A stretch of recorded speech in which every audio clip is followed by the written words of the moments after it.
Hola a todas, bienvenidas a la clase de hoy. Hoy estamos con el doctor Renato Segura, que es médico a quien admiro muchísimo, conozco hace muchos años y tiene una trayectoria fascinante y creo que muy única, en donde sí tiene este entrenamiento alopático tradicional, más ha llevado una búsqueda incesante por distintas áreas. Entonces, tiene un entrenamiento en homeopatía, en medicina tradicional china, en terapia neural y ha aterrizado en la sintergética. Y bueno, bienvenido Renato, y me encantaría que nos cuentes un poquito este caminar y el por qué llegaste a la sintergética y has aterrizado ahí. Hola María Patricia, primero que todo muchas gracias por la invitación, es muy amable, y a todas las que nos escuchan, porque obviamente cada conversación es un espacio de reflexión que nos nutre a ambas partes. Bueno, yo empecé lo que hago casi toda mi vida con una pregunta, hace muchos años que quería ser médico desde pequeño, pero empecé a transitar por la medicina y me sentí muy desilusionado, por así decirlo, de las cosas que veía que iban pasando en la medida que cursaba los semestres. Pero antes de eso, siempre leí mucho, me gustó mucho la poesía y me volví muy romántico en la poesía, pero surgió una cuestión muy interesante y era que estaba desligada la poesía y la filosofía de la vida práctica. O sea, cuando tenía un turno en el hospital, todo eso se aplazaba. Hasta que terminé entendiendo que realmente lo que yo sentía en mi corazón tenía que ver con lo que yo hacía. Y ese fue el camino que se me fue abriendo en el principio y que después encontré muchas fuentes donde nutrirme y donde nutrir esa curiosidad y que después se fueron uniendo y me fueron llevando por el camino que es el en el que estoy ahora. Tratar de integrar, esa es la palabra. Todo eso ha surgido de las preguntas y de la integración, básicamente. Uh-huh. Y entonces, o sea, te metiste por este camino, no te hizo sentido la medicina alopática en ciertas cosas, te metiste en esta parte de la poesía y empiezas esta búsqueda por las medicinas, digamos, más antiguas, la homeopatía, la terapia neural. ¿Y cómo aterrizas en la sintergética? Bueno, me pasó un poco lo que nos pasa con la vida. Primero uno es un poco revolucionario y rebelde y entonces critica todo el establecimiento, todo lo que está hecho. Y después empecé a darse cuenta que son simplemente miradas diferentes. Entonces comencé, yo tenía un entrenamiento en la escuela de medicina para ser neurocirujano y me gustaba la cirugía. Y un día me hice la pregunta de qué pasaría si no tuviera equipos de anestesia, enfermeras, anestesiólogos, salas de cirugía. Y dije, no, yo tengo que hacer algo con mis manos. Fue la primera pregunta que me hice sin tener ninguna respuesta. Decidí terminar la carrera pues porque había empezado con ese proyecto y empecé a vivir. Fui a hacer el rural en el Amazonas, estuve en la selva del Amazonas durante 2 años. Conocí un poco la medicina de los indígenas, sin meterme mucho, la miré más como espectador, pero empecé a darme cuenta de una cosa muy simple, que las realidades de la gente tienen o están circunscritas con su entorno. Entonces, que una medicina alopática que puede ser muy buena en un paciente de una ciudad con una infección, puede no servir de nada en un paciente indígena que vive en la selva.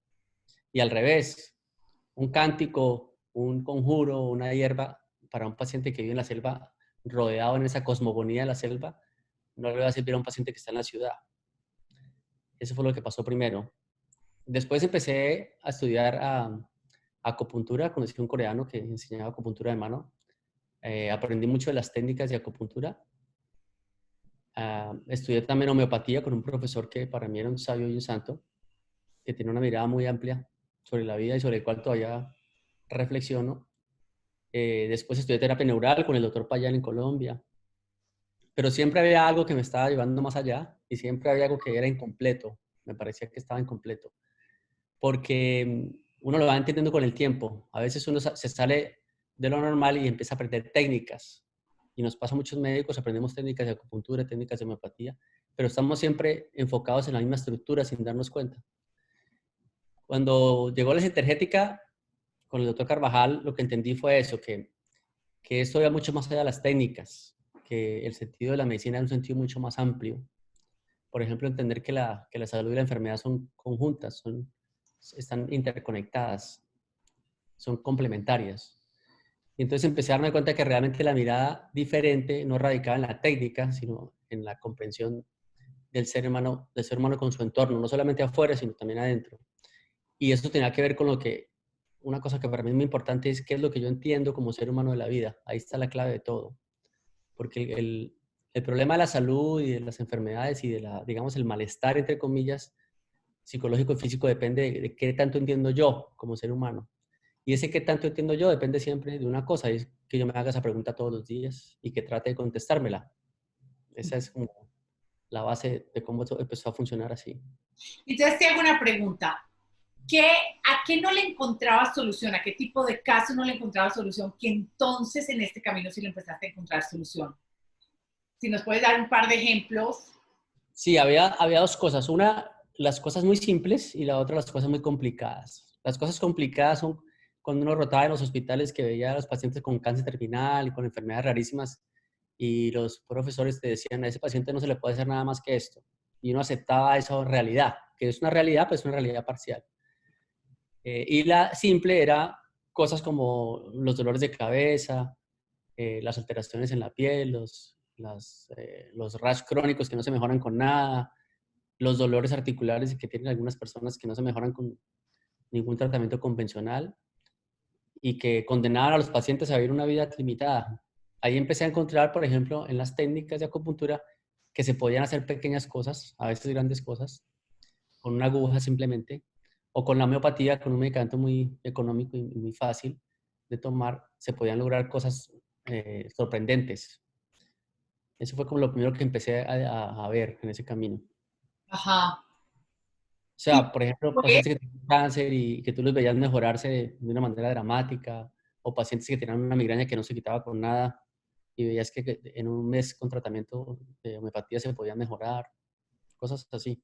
uh-huh. Y Pero obviamente, sí, dale. después que... Y después, o sea, porque no te quedaste en la medicina tradicional china, seguiste.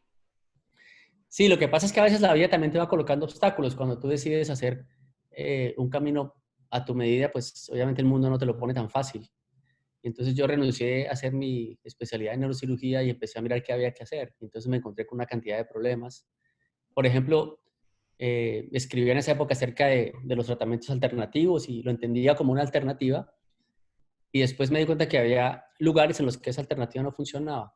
Por ejemplo, si tú hablas de una fractura, de un paciente que tiene una fractura por cualquier cosa, un accidente, una caída, pues tú tienes que colocarle un yeso o hacer una cirugía de reparación. Eso no tenía vuelta de hoja, o sea, no había manera de verlo diferente. Podías manejar la parte del dolor con homeopatía, pero esa parte tienes que hacerla esencialmente así. Entonces yo, a pesar de que me estaba apartando un poco, volví a la medicina convencional. Tuve un entrenamiento muy extenso y profundo en cirugía de trauma. Trabajaba mucho tiempo en el hospital en cirugía de trauma. Paré todo y me dediqué solamente a eso.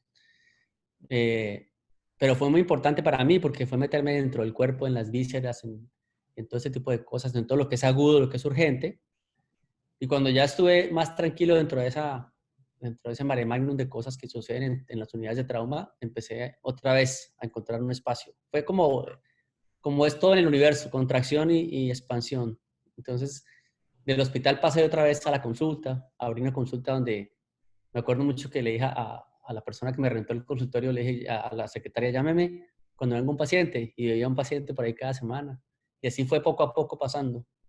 Y después ya entró al hospital, me encontraba con esos pacientes que te decía, que estaban con cosas crónicas que no se podían mejorar, por ejemplo, pacientes con hemorroides, que en cirugía no los opera y a veces se complican bastante, hacen fístulas, tienen una cantidad de problemas. Y entonces mis colegas empezaron a mandarme esos pacientes a mí, al consultorio, para que yo los tratara. Y ahí sucedió otra cosa maravillosa y era que en la medida en que empecé a hacer la consulta de estos casos crónicos, me fui saliendo del hospital y esos pacientes que empezaron a ir ya no iban un día solamente, ya no era una consulta de un día, sino que volvían a la semana, volvían al mes y entonces empecé a conocerlos, no solamente como pacientes en su patología, sino con sus familias, me traían al tío, a la mamá, al hermano, al hijo. Entonces me empezó a dar otra dimensión. Y empezó a surgir una cosa que es muy importante aquí, que es la semilla de la paciencia. Empecé a ver que a veces uno tenía la pretensión y la expectativa de que el paciente se mejorara con una aguja o con un glóbulo homeopático en el instante. Y la vida me enseñó que no, que había que tener un poco de paciencia para ver cómo ese cuadro evolucionaba con el tiempo y cómo esa persona iba conquistando no solamente su salud desde el punto de vista físico, sino algo adentro de sí mismo que le permitía ver diferente. los síntomas que tenía. Así fueron pasando las cosas. Y después empecé, ya cuando estaba haciendo todo ese tipo de cosas, y vino otro fenómeno social, que por eso insisto, somos parte de un todo, no somos una sola cosa adicional. Vino la época del narcotráfico, los presidentes, de Samper, todas estas cosas que pasaron, y la economía empezó a caerse mucho. Y entonces yo llegué a tener mi consulta llena todos los días y empezaron a cancelarme los pacientes porque no tenían plata. Había plantas en el sitio donde yo trabajaba que les habían cerrado. Y entonces ya enfrentado a eso, volví a pensar otra vez en el proceso de contracción, hacia dónde iba a ir. Y entonces decidí escribir a Estados Unidos, a unas universidades, para aprender un poco más de medicina tradicional china, porque yo había aprendido a colocar agujas. No sabía nada de la patología, de cómo se interpretaba un diagnóstico chino. Y entonces me aceptaron y me fui. Decidí dejar todo atrás y me vine para Estados Unidos a hacer una maestría en medicina china. Y ahí comenzó otro punto de vista. ¿Y qué soluciones encontraste en la medicina tradicional china que no habías encontrado en la medicina alopática y en el colocar agujas? Pues lo que fue más importante para mí fue haber encontrado toda la esencia del pensamiento chino, cómo se veía la enfermedad. Que después entendí que ya que la medicina tradicional china está escrita en un seno energético, entonces empezamos a ver al paciente, o bueno, yo empecé a entender que ellos veían al paciente no como una foto, sino como una película en movimiento. Y eso me hizo acordarme de las cosas que leía antes de la física cuántica, cuando hablaban del concepto de onda-partícula. Entonces empecé a entender que ese concepto físico tan lejano estaba aterrizado ahí, en la energía. Entonces, los chinos me enseñaron que una gripa es una gripa en un paciente, en un terreno determinado, y que es una gripa en otro paciente, que tiene otro terreno diferente. Eso fue lo que más vi. Y sin embargo, a la otra cosa importante, que aprendí la parte de la herbología china, que también es otro concepto importante porque a veces uno ve que la gente le gusta tomar cosas como el turmeric, el ginkgo biloba, cosas así, y lo toman como si fuera un remedio normal, o sea, tienen un problema y esa es la solución. Pero la farmacopea china es muy amplia y tiene mucho que ver con la temperatura y los sabores. La temperatura y los sabores de las hierbas y la temperatura de uno mismo. Entonces, para ponerte un ejemplo, si un paciente tiene un síndrome de frío, que se diagnostica así, y tú le das una hierba fría, le vas a hacer más daño. Y igual si es calor, ¿no? Entonces tú tienes que encontrar esa dinámica, por ejemplo, de la temperatura, que resume muchas de las cosas que tiene un paciente en su vida diaria, y trabajar con una hierba que vaya de acuerdo a esa temperatura. Si tú tienes un síndrome de calor, tienes que usar una hierba fría, y así sucesivamente. Eso fue lo que más aprendí de eso. Sin embargo, después con el tiempo, estando ya aquí en Estados Unidos y habiendo terminado la maestría, me di cuenta cómo otra vez las circunstancias te van cambiando y entonces ves el sistema médico americano cómo funciona y sabes que eso no empata. Porque la medicina tradicional china aquí es una profesión, pero es una profesión coadyuvante. O sea, aquí hay una apertura mental más o menos, entre comillas, que es que en algunos servicios hospitales, por ejemplo, tú puedes hacer una sesión de healing o de Reiki y en algunos lugares algunos médicos te mandan un paciente para hacer acupuntura, pero es una terapia coadyuvante, suplementaria, no es una terapia de base. Entonces, enfrentado a todo eso y con lo que tenía como médico, decidí sacar mi licencia en Estados Unidos. Entonces me puse a estudiar para eso.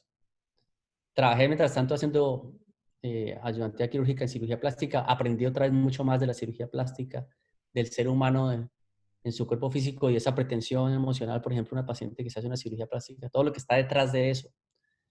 Y entonces, hasta que logré, bueno, después de mucho esfuerzo, sacar mi licencia aquí. Y fue cuando empecé a darle aterrizaje a eso que ya estaba viendo. Y ahí fue cuando apareció la sintergética. Empecé a dar claro que lo que un paciente te cuenta cuando comienza una historia es muy importante. A veces más importante que inclusive el diagnóstico que vas a hacer. A ver, explícanos un poquito eso. ¿Cómo así que lo que un paciente te cuenta cuando te cuenta la historia? Pues tú o sea, aprendes una técnica y dices, bueno, yo en lugar de darle aspirina a ese paciente un antibiótico, le voy a colocar una aguja o le voy a dar una hierba de medicina china. Esa es una historia para eso. Pero aquí resulta que cuando tú estás haciendo la historia, cuando el paciente se sienta frente a ti y te narra un caso, de algún dolor, por ejemplo, un dolor de rodilla. Entonces un paciente te dice, no, pues me duele la rodilla hace 3 meses y ya. Otro te dice, no, todo me duele la rodilla porque es que mi mamá no sé dónde, que yo estaba en tal sitio. Y yo cuando era chiquito me acuerdo que cuando me caí una vez en el río, entonces empieza a contar una historia. Y tú vas viendo que ese ser tiene una dinámica, que la enfermedad realmente está detrás del ser. Y lo que tú tienes que entrar es al ser, no a la enfermedad. Eso fue lo que empecé a aprender. O a intuir. Era como entrar en un cuarto oscuro sabiendo que te ibas a encontrar algo que era más importante. Volví a sentir, era una intuición de que eso estaba ahí. Y la sintergética me dio los caminos y los medios de entender que sí, que eso que es tan subjetivo, que es la experiencia de mí mismo, tiene un valor que puede ser objetivable para entender a ese paciente y manejarlo. No solamente en el plano abstracto, sino aterrizándolo en su problema físico que tenga en ese momento, ¿no? Y entonces, en esto de la sintergética, ¿qué soluciones has encontrado que antes no encontrabas ni con la medicina tradicional china, ni con la acupuntura, ni con la homeopatía, ni con la terapia neural, ni con la alopatía? O sea, ¿qué soluciones en casos concretos eh, se pueden lograr acá añadiendo este componente de la sintergética? Bueno, lo más importante fue la solución para mí, que fue sentarme con agrado, con gusto, con entusiasmo, con curiosidad a un paciente otra vez. Ya no ver el paciente, qué pereza este paciente con diabetes, este paciente con lo mismo que siempre, sino empezar a ver lo diferente. Eso fue lo primero. Eh, y en casos concretos encontrar que había pacientes, por ejemplo, me acuerdo de un paciente ahora que vino porque tenía un dolor, me acuerdo, tenía un dolor de cabeza. Ese era un paciente como de 55 años más o menos y mientras él me estaba hablando, yo me miré, me fijé en el cuello, tenía una cicatriz en el cuello y le pregunto qué pasó. Entonces me dice, es una cirugía que me hicieron del cuello a los 18 años. Y a mí ya me pareció raro que un tipo a esa edad de 18 años tenga una cirugía de cuello, porque es una enfermedad generalmente degenerativa. Y entonces empiezo a hablar con él y le pregunto por cosas que uno va entendiendo y sabiendo, eh, ¿por qué te tocó doblar tanto la cabeza? Que es una metáfora, ¿no? Y entonces ese señor, que era un señor muy serio, muy rígido, no hablaba mucho, comienza a llorar y me cuenta su drama. Entonces él me dice, sí, es que mi papá murió cuando yo era muy niño y entonces me tocó vivir con mi tío y mi tío me maltrató siempre, me daba palo, me exigía demasiadas cosas y todos los días me pegaba. Y yo tuve que bajar mi cabeza durante todo ese tiempo, hasta que ya fui un hombre y me pude rebelar. Y entonces me rebelé y abandoné el lugar y así fue el resto de la historia. Ese paciente no le hice absolutamente nada más. Cuando se paró de la entrevista ya no tenía dolor de cabeza. No le tuve que hacer absolutamente nada más.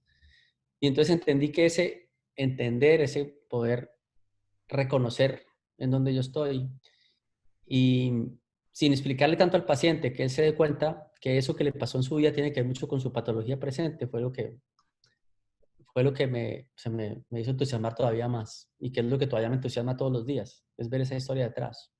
Y poder con el tiempo empezar a entender que tú tienes que a veces ver el síntoma y la queja que el paciente tiene, pero ver más allá y tratar de llegar a ese más allá de una manera muy, yo digo eficiente, porque es tratar de no darle mucho verso al paciente, no explicarle muchas cosas, sino en su propio lenguaje, en el lenguaje que lo pueda entender.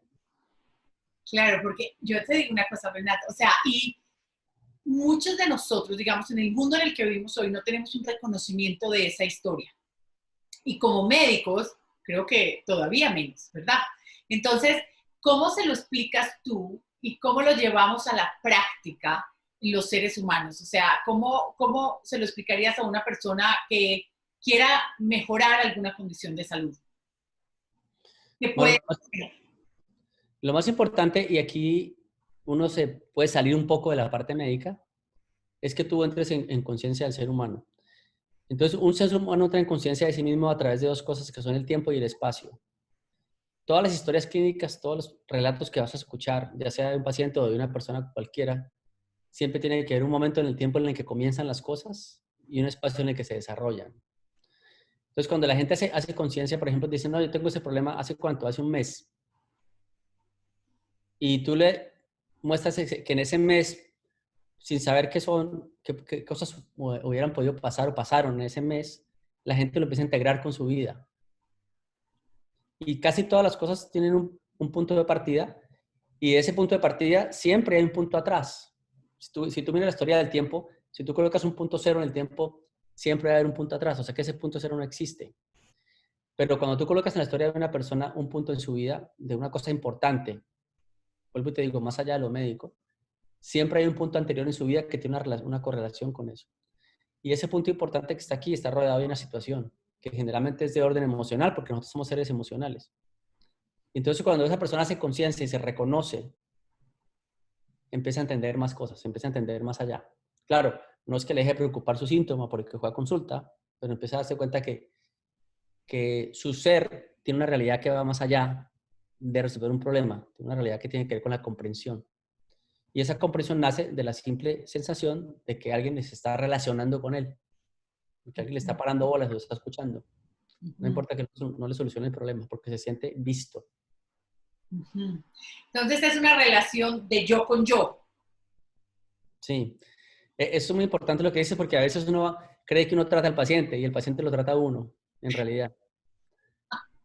Y te pasan casos, siempre te llegan a contar cosas que tienen que ver con tu vida y dices, es increíble, ¿por qué me está pasando esto? Y es que en el relato te están dando cosas. Carvajal siempre dice que es lo que te falta, lo que te dan a ti. O sea, tú das de lo que te falta y ellos te van a dar la información de lo que tú estás tratando de entender. Claro, Claro. la otra concepción que yo le digo a la gente es, tengamos un poquitico de humildad y de curiosidad, en el sentido de que no sabemos todo lo que está en los designios de Dios, en las cosas del universo.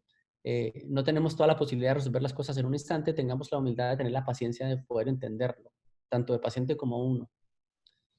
Entonces ese paciente desde ese punto de vista puede sentir que su síntoma no es tan grave, que no es el único que lo padece, que hay otros problemas alrededor y empieza a contextualizar. Y esa contextualización te da lugar a el relacionamiento con el otro y entendernos como campo, como red, como tejido, como conectividad. Ahí empieza todo eso. Pero vuelvo y te digo, no es un verso, no es una cosa filosófica, es una cosa que yo veo todos los días. Porque el último elemento que no te mencioné es, cada cual hace lo mejor que puede cada día. Si tú ves, el tiempo es un espacio muy grande, pero si tú lo reduces a un día, tú dices, yo puedo hacer lo mejor de mí este día. Y ese día puedes tener un paciente que sea el más complicado del mundo, desde el punto de vista físico, desde el punto de vista psicológico, que huela lo más feo posible, que tenga la enfermedad más grave, o que sea muy buena gente. Y entonces tú se comprometes a hacer lo mejor que tú puedes en ese momento, que es un evento de humanidad, no de memoria, que es un problema que tenemos los médicos. Los médicos estamos pensando si leímos el tratamiento adecuado, si el protocolo lo aprendimos, y resulta que en eso perdemos mucho tiempo y no estamos ahí en presente. Cuando uno está en presente, da lo mejor de sí. Y eso es más importante que acordarse del medicamento preciso.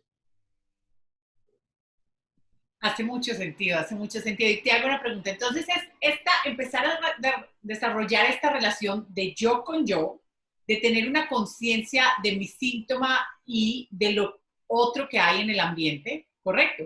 Hasta ahí vamos bien. ¿Y qué más puede hacer la persona? O sea, estoy pensando en alguien que tenga algo crónico, digamos, alergias o una condición autoinmune o un tema de hipertensión. Visto desde el punto de vista de la sintergética, ¿qué más puede hacer alguien que quiera mejorar esta condición, que se quiera adueñar del cuerpo que tiene, que está construyendo? ¿Qué más nos puede añadir la sintergética? Bueno, hay dos cosas ahí. Una, un poco lo que te dije antes, el reconocimiento. ¿Cómo es ese reconocimiento? Yo le digo a mis pacientes a veces, sobre todo los que tienen enfermedades crónicas, coja una hoja en blanco y escriban en esa hoja en blanco los eventos importantes de su vida, que no están limitados a las cosas médicas. Por ejemplo, el día que se casó mi hija, el día que me vine a vivir a este país, el día que mi novio me regaló una chocolatina cuando yo era muy chiquita. Esos eventos los va clasificando cronológicamente. Y después, de una manera muy simple, ¿no? Sin prisa, en la medida en que el tiempo le da y que tiene el espacio para reflexionar, va colocando, va como adornando ese momento, qué me estaba pasando a mí en esa época. No lo que pasaba con el presidente ni con la política, sino qué me estaba pasando específicamente a mí, cómo yo sentía eso. Y entonces esa persona va haciendo como un mapa. Y eso se llama autogestión. Es yo empiezo a reconocerme de dónde estoy, de dónde vengo. Eso es una parte. Y la otra parte es que uno mira cuáles cosas en la vida dependen de uno. Si tú ves el 90% de las cosas que nosotros decidimos, entre comillas, no dependen de nosotros. Si tú sales en tu carro y alguien te estrella, tú no tienes nada que ver con eso. Y te estrellaron y tuviste un accidente y te cambiaron los planes del día, por decir algo. Conocer a una persona en un lugar determinado, a una hora determinada, eso no depende de ti. Que tus papás hayan mudado a otro país cuando tú eras muy niña, no depende de ti. Es una cantidad de cosas. ¿Qué es lo que depende de ti? Lo que tú puedes hacer. Entonces, por ejemplo, tú te vas ves en una sala de espera unos pacientes que están preocupados y pensando que el médico les va a ayudar. Y el médico adentro sufriendo, esperando poder ayudar a los pacientes. Entonces, cuando tú reconoces cuáles son los límites del otro también, o sea, hasta dónde me puede ayudar esta persona, es otro punto importante de partida, porque tú dices, bueno, hay cosas que yo voy a poder solucionar con este médico, como una cirugía, por ejemplo, pero hay cosas que no, que el médico no me va a entender, el médico no me va a resolver. Por ejemplo, la dieta. Yo tengo que empezar a partir de la dieta. Y eso te lleva al tercer punto, y es una cosa que yo pienso que es muy importante, y lo estaba notando en estos días, es uno como persona, yo como persona tengo que tratar de esforzarme todos los días en entender algo.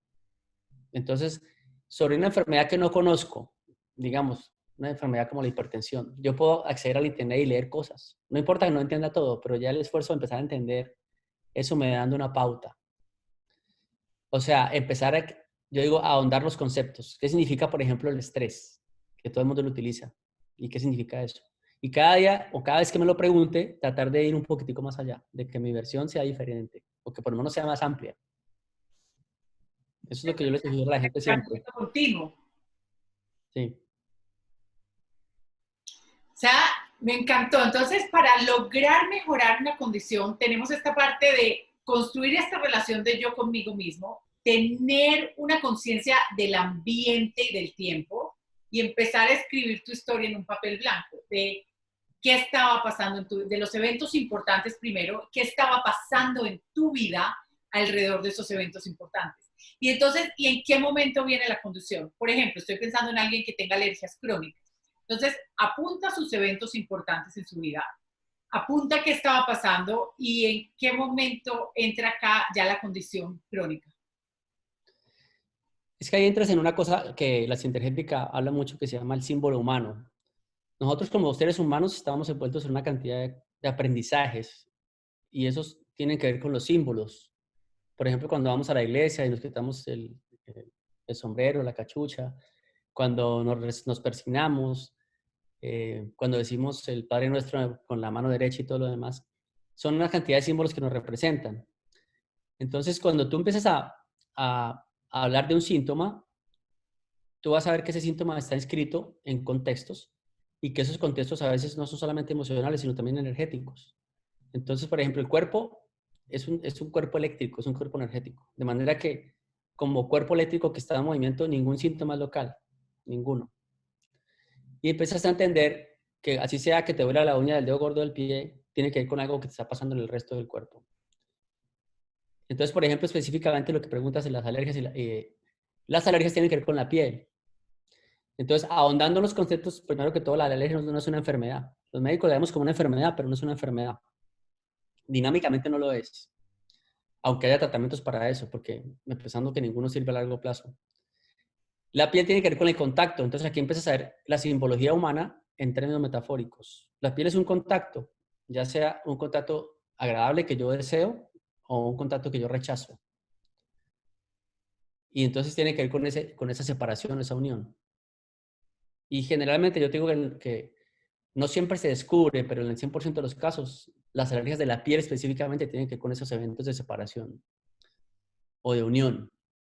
Y cuando tú dices al paciente, a veces te mira como, no, a mí no me ha pasado nada. Y después te llaman por teléfono y te van contando. Hace poco vi una paciente que la tenía en la consulta, ya se había ido, y cuando se estaba yendo me dice, ay, se me olvidó decirle al doctor que tengo una alergia aquí, en el brazo, no me acuerdo dónde.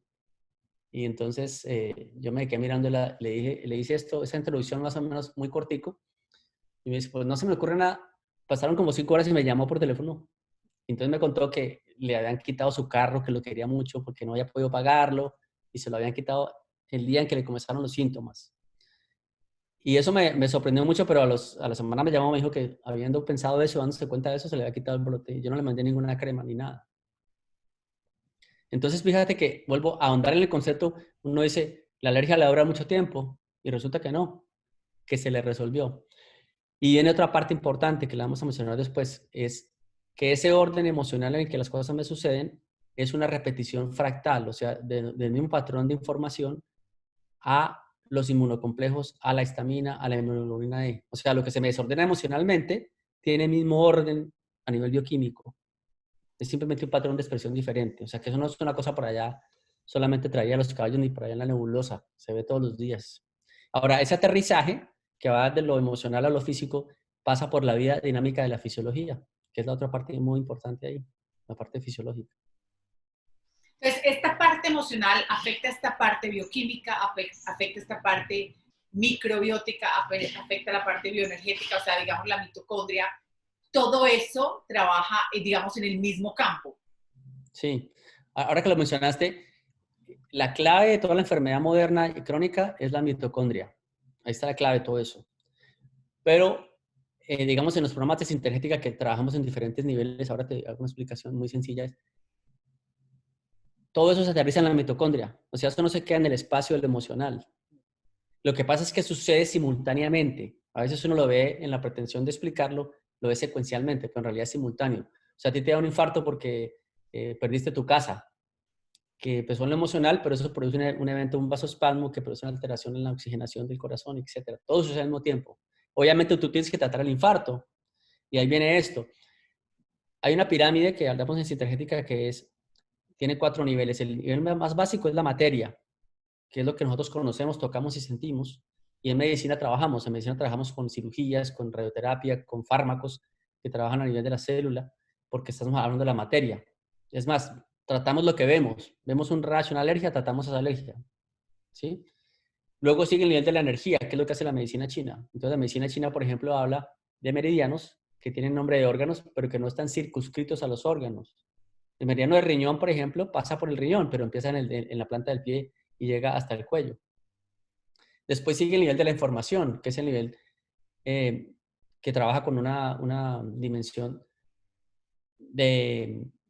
descrita en la medicina ayurvédica, con esos patrones que van cambiando, pero que tienen que contar la cibernética, todos los sistemas de información. Y por último está la conciencia, que es donde estoy yo parado. Porque si tú tratas desde la conciencia, todo lo demás va a mejorar. Si tú tratas desde la materia, por ejemplo, un cáncer, y te digo, cuando yo empecé a hacer medicina, el índice de curación no era tan alto, hoy hay mucho mejor pronóstico con los tratamientos antineoplásicos y hay mucho mejor resultado, pero igual si te quedas en la materia te faltan una cantidad de cosas más por hacer. Entonces, en ese orden, tú vas colocando la información que recibes, porque un paciente te puede hablar desde la conciencia o desde la información, y si lo tratas ahí, pues vas a conseguir ese efecto. Entonces, englobas más, o sea, abarca Engloba más. mucho más. Y no es que niegue la realidad bioquímica, ni la realidad microbiótica, ni la realidad biofísica de la mitocondria, sino todo esto lo abarca. La sintergética desde la conciencia abarca eso, ¿es correcto? Claro, o sea, en la dinámica tú vas de lo global a lo específico y viceversa. O sea, tú puedes hacer una terapia global que es dar un abrazo a una persona que en ese momento se siente triste, acongojada por la vida y tú la acoges en tu seno y les haces una terapia global. Que esa sola terapia global en órdenes electromagnéticos puede hacer que todo se renueve y se armonice. Pero de pronto vas a requerir algo más que el abrazo y vas a tener que darle información un poco más específica que te toque el nivel de la mitocondria. Ese es el trabajo que se hace ya en la consulta. Entonces, a ver, Renato, te hago una pregunta. A un paciente que se trate contigo, digamos, que incorpores esta parte de la sintergética, danos un ejemplo de una recomendación que daría, que le da a una persona con algo crónico que esté enfrentando, ya sea la alergia, ya sea la hipertensión, cualquiera de estas. Entonces, si puede ir desde un abrazo hasta, o sea, ¿cómo sería? Bueno, hablemos, digamos, en caso de alergias. Lo primero que tienes que entender es que la alergia es un significado de congestión. O sea, tú estás congestionando un sistema, que es un poco lo que pasa con el virus ahora. O sea, si yo digo, si tú estás en un lugar cerrado, estamos tú y yo solamente, y de pronto nos huele a un escape de gas, pues abrimos la puerta y salimos y buscamos cuál es la solución.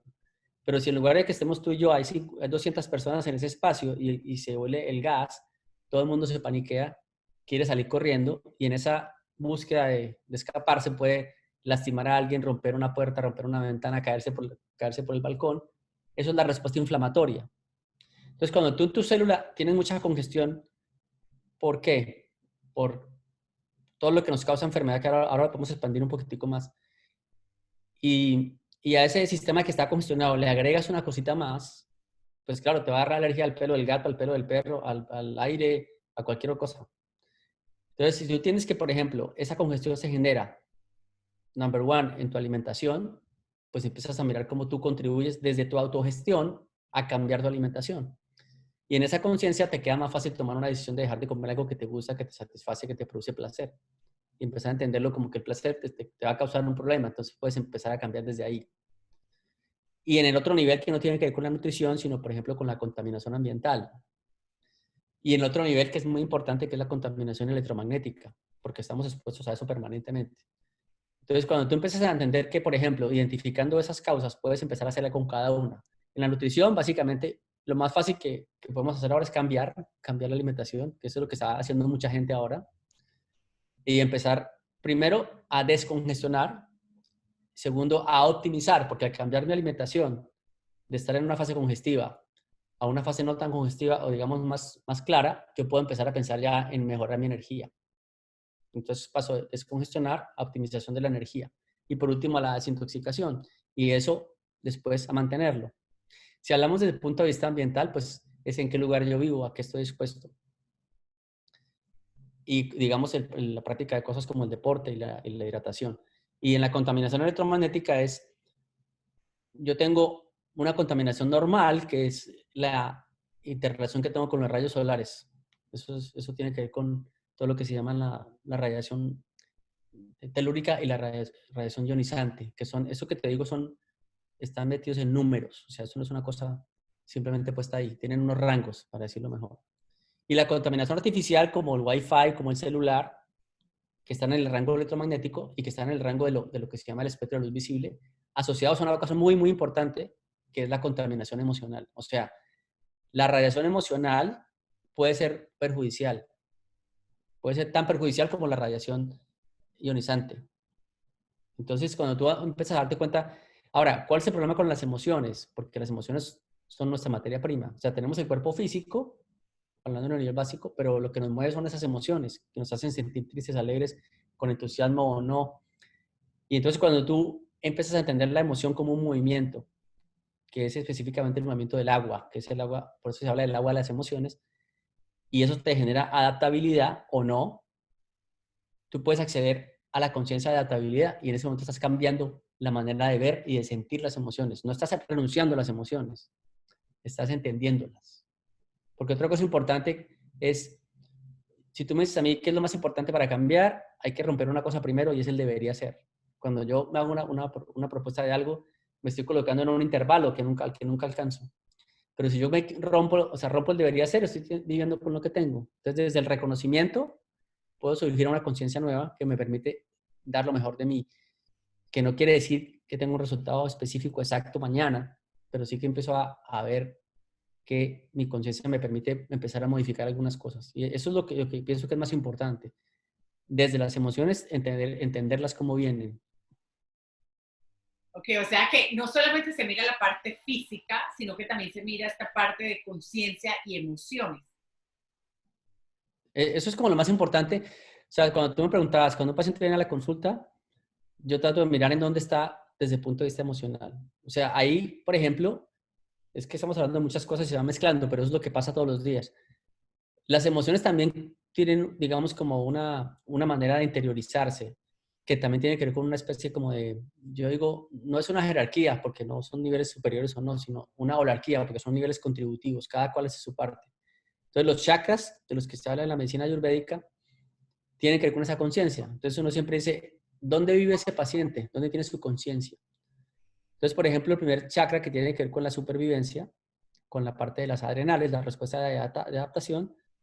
Tú puedes encontrar un paciente que viva de la economía informal, que viva a vender comida en la calle, y entonces su interpretación de la enfermedad tiene que ver con eso.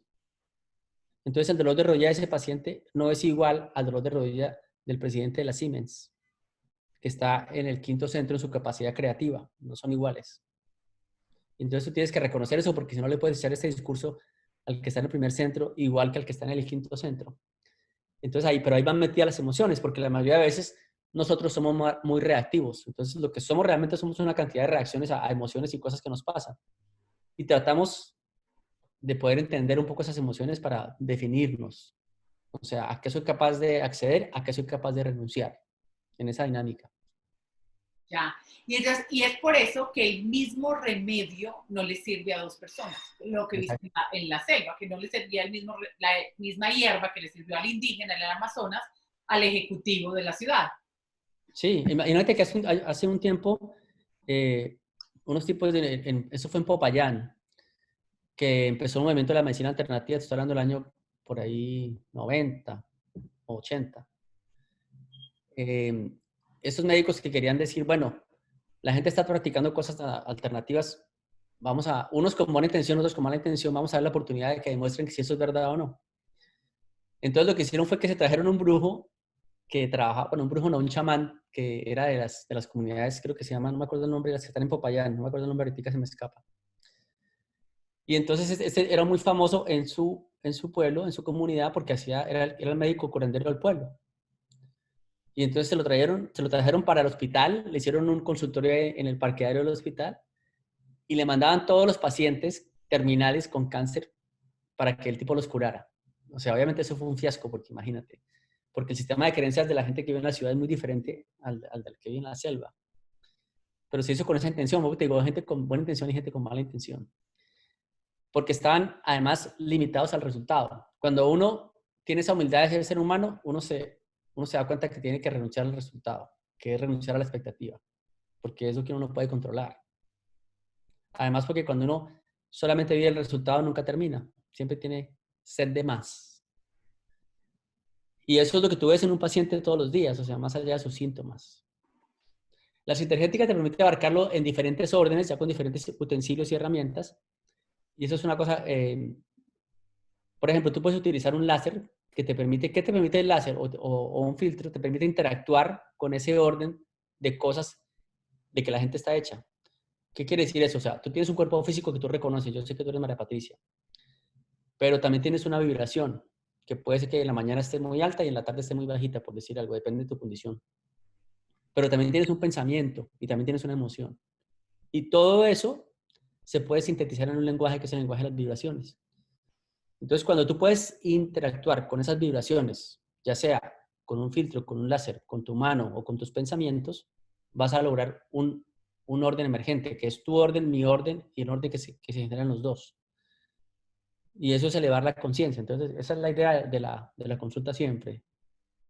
Vuelvo y te digo, sin que uno se olvide del dolor de rodilla o el dolor de garganta o la infección del oído, ¿no? Uno no se olvida de eso.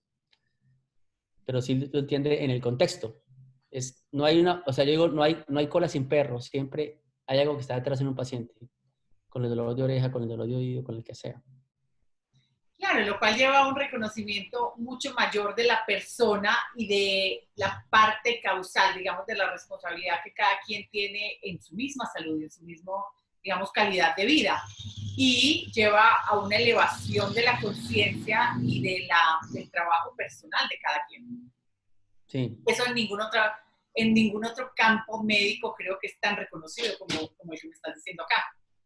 Sí, lo que pasa es que nosotros tenemos vicios en la medicina, como te decía, tratamos a materia, y entonces la medicina trata diagnósticos, no pacientes. Si tú ves un congreso internacional de, no sé, de otorrinolaringología, hablar de tinnitus, entonces todo el mundo habla del tratamiento del tinnitus, pero nadie habla del paciente de don Pedro ni de la paciente de doña María que tiene un tinnitus, sino hablas del tinnitus solamente. Ese es el problema, el vicio que tenemos los médicos, que tratamos diagnósticos, no pacientes. Ese es el problema. Entonces, ¿qué hacemos? Todo lo subjetivo del ser humano lo minimizamos, le damos valor cero. Pero una ciencia sin sujeto no tiene objeto, eso es lo que pensamos en Sintergética. Una ciencia sin objeto. Sin sujeto no tiene objeto. Una ciencia sin sujeto no tiene objeto. Hace todo el sentido. Hace todo el sentido. Ahora, Renato, te quiero preguntar una cosa más. ¿Dónde entran los imanes? Porque en mi experiencia de la bioenergética, que pues fue muy fuerte en Medellín y en otras partes del mundo, siempre se han utilizado los imanes. Cuéntanos un poquito de eso y cómo entran acá. Bueno, para explicártelo mejor, primero hay que tener en cuenta los vicios. Y los vicios es eso que te defino. Cada vez que tú encuentras una técnica, o la medicina la ha colocado siempre como una técnica única, o sea, aislada del resto, ¿no?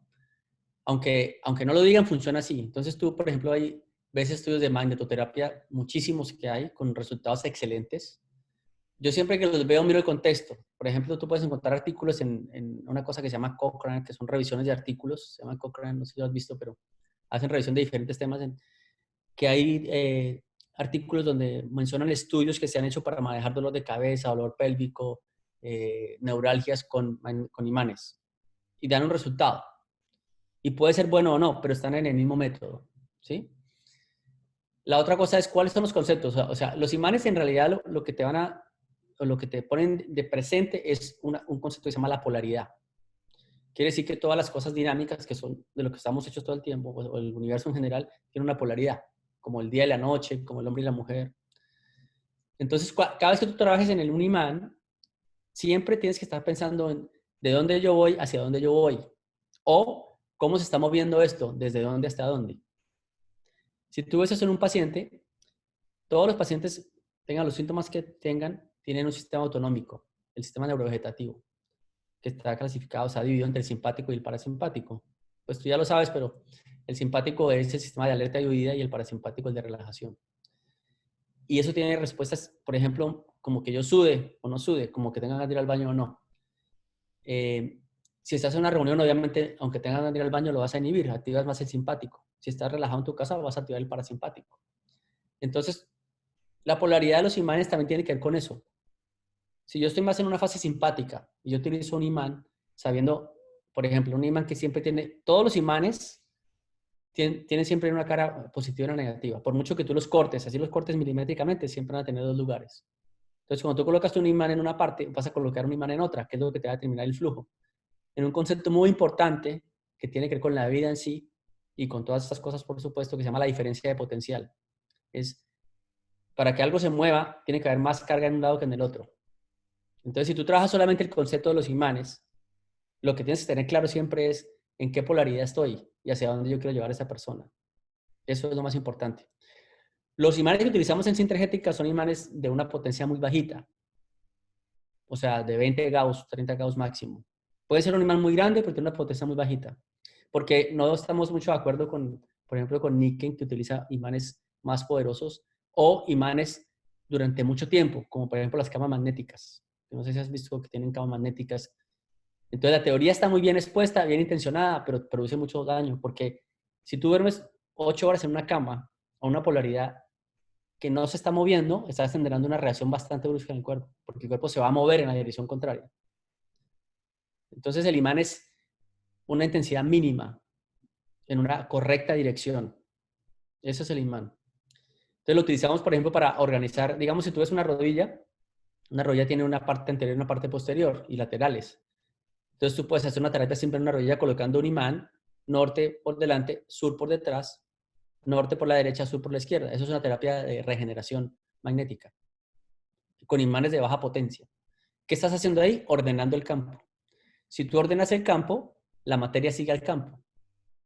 Si, por ejemplo, tú, y me adelanto un poco, coges todos los conceptos energéticos y dices cómo los aterrizo en el cuerpo físico, la vía es el sistema circulatorio. ¿Ves? La enfermedad en términos físicos es cuánta sangre tengo yo, cuánta sangre no tengo yo, cuánto oxígeno tengo, cuánto oxígeno no tengo. Entonces, si tú haces un cambio de polaridad a través de los imanes, vas a lograr un efecto, digamos, en una inflamación o en una degeneración crónica que no tiene circulación o que tiene circulación muy pobre. Vas a lograr estimular. Pero si, por ejemplo, tú te quedas en la rodilla y dices, esta paciente, por ejemplo, tiene una artritis degenerativa, tiene poca circulación, colocas los imanes como te estaba explicando, uno adelante, otro atrás, haces una polaridad. El siguiente paso en ese concepto de polaridad es, ¿y a dónde llevo yo esa energía? ¿Qué centro mayor está en relación con esa rodilla a donde yo tengo que llevarlo? Entonces, por ejemplo, llevas al primer centro. Y este primer centro, que es la base, en relación con la rodilla, tiene un centro superordenado, que es el séptimo. Y ese séptimo tienes que llevarlo a la práctica, que es el sexto. Y el sexto lo tienes que llevar al cuarto, que es el ritmo, que es como el cuerpo entiende la orden y le dice, sí, señor, es así que se hace. Entonces ya tú ves un contexto. Las energéticas es hacer contextos. Porque si tú te quedas colocando solamente los imanes en la rodilla y no lo contextualizas, haces lo mismo, es otra técnica más. No sé si me hago entender, pero esa es la idea, siempre es contextualizar. Perdón, creo que es usar un martillo por el hecho de usar un martillo, en vez de usar un martillo con una estrategia de construir una casa. Creo que se va a ese punto. Bueno, maravilloso. Renato, me gustaría que cerráramos acá y en la próxima clase hablamos de lo de cómo llevamos todas estas estrategias a la época que estamos viviendo. Y lo que voy a hacer es que voy a pausar y reiniciamos. Más, antes de cerrar, tú con toda esta formación de tantos distintos frentes, con esta cabeza que está llena de información y de experiencia, eres mi gurú en muchísimas de las cosas de salud, ¿qué recomendaciones les darías hoy en día al ser humano que quiere mejorar su calidad de vida, mejorar su cuerpo, estar más empoderado en poder sí tener la salud que sueña a cualquier persona hoy en día? Bueno, lo primero es la conciencia. Alguien dice que la única posesión que tenemos es el instante. Pero si lo alargas un poquitico y eres generoso, tienes un día. Entonces yo digo, hay que vivir un día a la vez. Y ese día para vivirlo bien, no hay que hacer 50 cosas que no se pudieron hacer en 20 años, sino hacer una básica, es que reconocer dónde estoy yo parado. ¿Qué tengo yo para hacer hoy? ¿Con qué puedo hacer eso que tengo que hacer hoy? Como si miras la nevera, ¿con qué puedo cocinar yo hoy? ¿Qué tengo para comer hoy? Y hacer un menú con eso. Eso es lo primero, reconocerte. Lo segundo es algo que está pasando ahora que es muy importante para mí y es muy importante porque está pasando a la fuerza, pero uno lo podía convocar, que es la pausa. Uno tiene que tener la pausa. La clave, un ser humano es como una canción, o sea, el ritmo es muy importante, pero más importante que el ritmo es la pausa. Y la pausa sí es sentarse y mirar, ¿y yo para qué estoy en este mundo? Haces esa pregunta. ¿Cuál es el sentido de lo que yo estoy haciendo aquí? Lo tercero es darse cuenta que el cuerpo es un templo, pero también es un instrumento. El cuerpo te permite desarrollarte como instrumento de conocimiento, como un vehículo para explorar el universo. Entonces, tú siendo mujer tienes una realidad distinta a la de un hombre por tu instrumento, pero eso también te da una sensibilidad distinta, te da una posibilidad de adaptarte de una manera distinta. Entonces, ese autorreconocimiento de mi situación es una de las cosas más importantes. La otra cosa que es de pronto suena como un lugar común es la respiración. La respiración, lo que se llama el pranayama, es simplemente respirar consciente. Hay un ejercicio muy fácil que es en el día, sin tener que montar un altar ni tener incienso, sino cuando uno está trabajando en el carro, hacer conciencia de la respiración durante 10 segundos, al menos 10 segundos.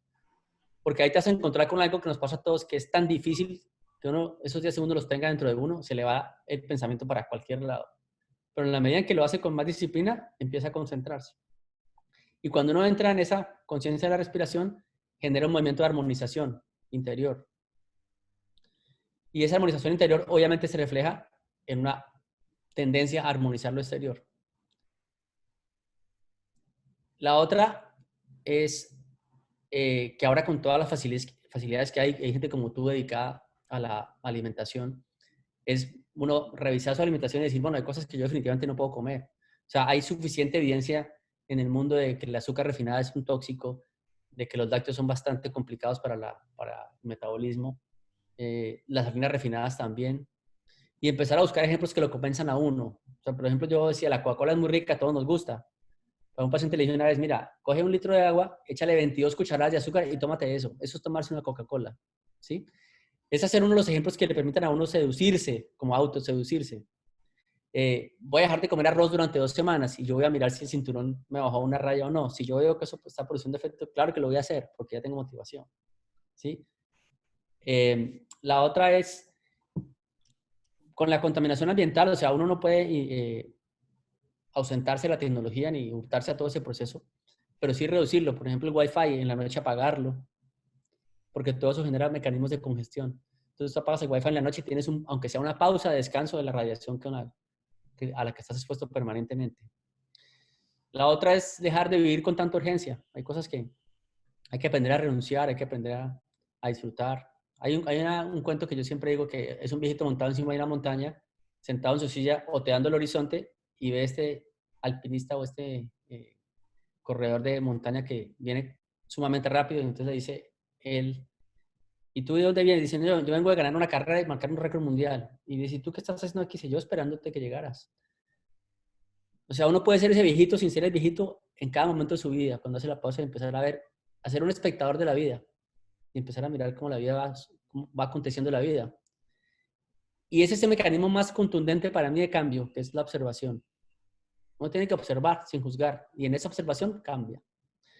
Y te digo lo último, si aquí hubiera un grupo de personas y cada uno contara su drama personal, en el tercero que estuviera contando estábamos todos bostezando aburridos porque nos pasa lo mismo a todos, todos sufrimos de las mismas cosas, pero la esencia es cómo yo me doy cuenta de eso para revelar eso que está dentro de mí, que va mucho más allá de mi cuerpo físico y de mi forma. O sea, observación. Y la otra curiosidad, hay que ser curioso, hay que aprender algo todos los días, hay que motivarse con algo todos los días. Maravilloso, me encantaron, súper prácticas y creo que a todos nos añaden mucha calidad de vida. Pues Renato, muchísimas gracias. Espero que todos pongamos estas cosas a práctica y de ver que como todas estas distintas herramientas científicas que ha construido la humanidad nos pueden ayudar a tener una mucho mejor calidad de vida. Mil gracias, Renato. Gracias a ti, muy amable.